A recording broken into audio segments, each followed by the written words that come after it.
பூங்காட்டு திரும்பமா அடுத்த வார எபிசோடில் பார்த்திங்க அப்படின்னா குமரனும் ஆனந்தியும் சேர்ந்து எக்ஸ்போக்கு போயிருக்காங்க. அங்கே எக்ஸ்போக்கு போன இடத்துல பார்த்திங்க அப்படின்னா ஏற்கனவே குமரன் வந்து தனக்கான எக்ஸ்போவில் வந்து இடத்த வந்து ரெஜிஸ்டர் பண்ணிட்டாங்க. ஆனால் ஆனந்தி வந்து அப்படி பண்ணாதனால அவங்களுக்கு இடம் தர முடியாதுன்னு சொல்லிட்டாங்க. இருந்தாலும் குமரன் பார்த்திங்க அப்படின்னா எப்படியோ பேசி குமரனோட இடத்துலையே வந்து பாதி இடத்த பார்த்திங்க அப்படின்னா ஆனந்திக்கு கொடுத்துருக்காங்க. கொடுத்து அவங்களுக்கு ஹெல்ப் பண்ணியிருக்காங்க. இந்த விஷயத்த ஆனந்தி ரொம்பவே சந்தோஷமாக தன்னோட அப்பா கிட்ட சொல்கிறாங்க. அது மட்டும் இல்லாமல் எக்ஸ்போ நடந்துட்டு இருக்கும் போது ஆனந்தியை பார்த்திங்க அப்படின்னா வம்பிழுக்கிற மாதிரி ரவுடி பசங்களாம் வந்து ஆனந்தி கிட்ட வம்பிழுத்துட்டு இருப்பாங்க. இதை பார்த்த குமரன் பார்த்திங்க அப்படின்னா அவங்கள அடித்து வந்து துரத்திடுவாங்க.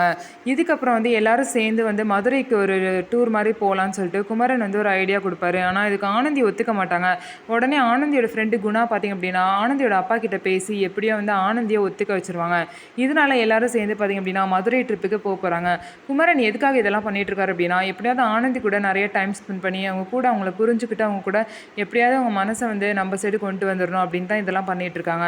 ஸோ குமரனோட ஆசை நிறைவேறுமா, ஆனந்தியை வந்து குமரனை ஏற்றுப்பாங்களா அப்படிங்கிறத வெயிட் பண்ணி பார்க்கலாம். ஸோ நம்ம வீடியோ உங்களுக்கு பிடிச்சிருந்தா நம்ம வீடியோவை லைக் பண்ணிக்கோங்க, மறக்காமல் சப்ஸ்கிரைப் பண்ணிவிட்டு பாருங்கள்.